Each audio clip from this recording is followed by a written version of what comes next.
Eu sou o professor Elton. Hoje vamos fazer uma revisão sobre regra de 3 simples.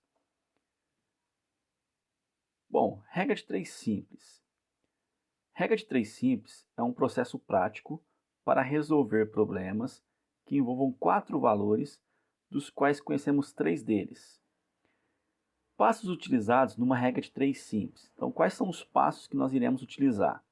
Primeiro, construir uma tabela agrupando as grandezas de mesma espécie em colunas. Segundo, identificar se as grandezas são diretamente ou inversamente proporcionais. E terceiro, montar a proporção e resolver a equação. Vamos resolver 3 exemplos para a gente ter uma ideia da aplicação da regra de 3 simples então. Exemplo número 1. Um automóvel com velocidade de 80 km por hora gasta 15 minutos em certo percurso. Se a velocidade for reduzida para 60 km por hora, que tempo, em minutos, será gasto no mesmo percurso? Então esse exemplo ele traz duas grandezas. Ele fala em velocidade e o tempo. Então a velocidade aqui 80 km por hora e o tempo 15 minutos. Então vamos construir uma tabelinha. Vamos colocar aqui velocidade em km por hora, o tempo em minutos e vamos preencher. Eu sei que 80 km por hora leva-se 15 minutos. Então 80 km por hora, 15 minutos. E se a velocidade for reduzida para 60 km por hora? Qual será esse tempo? Então montamos a tabelinha. Agora nós iremos analisar as duas grandezas e verificar se elas são diretamente ou inversamente proporcionais. Para isso, nós vamos esquecer dos números. Faz de conta que não tem número. E vamos responder a seguinte pergunta. Setinha para cima quer dizer que eu estou perguntando, quanto maior a velocidade. Então, quanto maior a velocidade de um automóvel numa certa viagem, o que acontece com o tempo de viagem? Então, quanto maior a velocidade, o tempo de viagem será menor. Então, quanto maior a velocidade, menor o tempo. Isso são grandezas inversamente proporcionais. Vamos voltar aos números e agora nós iremos montar a nossa proporção. Como as grandezas são inversamente proporcionais, na hora que eu for montar a minha proporção, eu vou repetir a primeira coluna, 80 sobre 60. Isso vai ser igual ao inverso da segunda. Então, o inverso de 15 sobre x vai ficar x sobre 15. E agora é só resolver a proporção. Eu posso simplificar pelo menos por 10, cortando um zero em cima e um zero embaixo.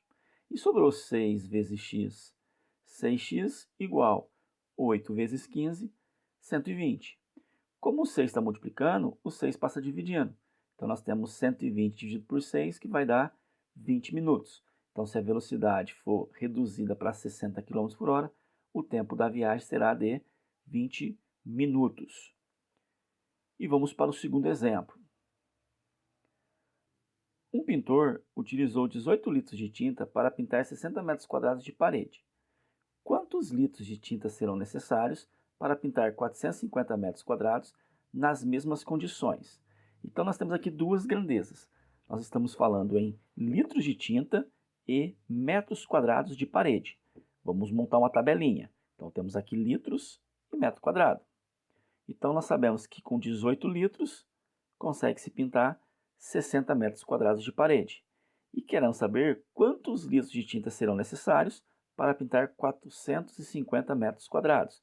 Então, quantos litros nós iremos utilizar para pintar 450 metros quadrados? Vamos esquecer dos números e focar só nas grandezas. Então, setinha para cima quer dizer o quê? Estou perguntando, quanto mais litros de tinta eu consigo pintar mais ou menos metros quadrados?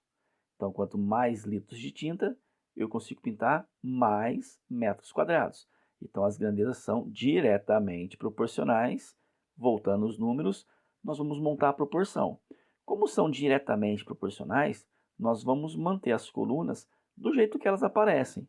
Então, vai ficar 18 sobre x igual 60 sobre 450. Então, 60 sobre 450.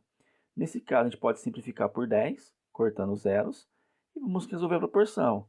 Então, 6 vezes x, 6x igual 18 vezes 45. Bom, 18 vezes 45 vai dar 810. No final, o 6 está multiplicando, ele passa dividindo. E 810 dividido por 6 vai dar um total de 135, ou seja, 135 litros serão necessários para a gente poder pintar 450 metros quadrados de parede. E agora vamos comentar o terceiro e último exemplo, que diz o seguinte: Márcia lê um livro em 4 dias, lendo 15 páginas por dia. Então a Márcia, ela lendo 15 páginas por dia, ela consegue terminar o livro em 4 dias. Se ela tivesse lido 10 páginas por dia, em quanto tempo ela teria lido o mesmo livro? Então, em quanto tempo ela leria o mesmo livro? Nós temos aqui duas grandezas. Então, dias e páginas. Então, dias e páginas. Vamos montar uma tabelinha. 4 dias, lendo 15 páginas por dia. E se ela tivesse lido apenas 10 páginas por dia, quantos dias ela iria gastar para ler esse mesmo livro? Vamos esquecer dos números e focar nas grandezas. Quanto mais dias você tem para ler um livro, isso requer você ler o quê? Mais ou menos páginas por dia. Então, quanto mais tempo você tem para ler um livro, isso te permite ler menos páginas por dia. Então, quanto mais dias você tem, você pode ler menos páginas por dia. Se fosse ao contrário, se o tempo fosse curto e você tivesse que ler um livro, você teria que ler mais páginas por dia. Então, nesse caso, as grandezas são inversamente proporcionais, porque quando eu aumento o número de dias, o número de páginas por dia diminui. Voltando aos nossos números, nós temos então 4 sobre x, que é a nossa primeira razão. Isso vai ser igual a quê? Como as grandezas são inversamente proporcionais, nós vamos inverter a segunda coluna. Então, em vez de 15 sobre 10, nós vamos colocar 10 sobre 15.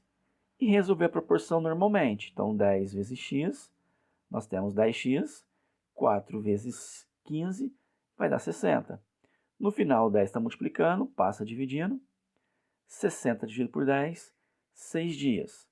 Então, essa foi uma revisão de regra de 3 simples.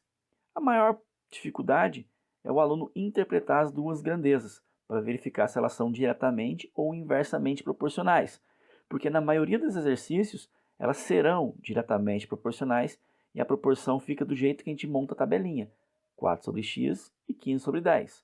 Porém, nesse caso, como elas são inversamente proporcionais, a gente vai repetir a primeira, que é 4 sobre x, e vamos inverter a segunda, ficando 10 sobre 15. Então, é necessário sim analisar as grandezas e verificar se elas são diretamente ou inversamente proporcionais. E se você quer aprender agora sobre regra de 3 composta, é só acessar aqui do lado o vídeo envolvendo regra de 3 composta. E se não é inscrito no canal, se inscreva.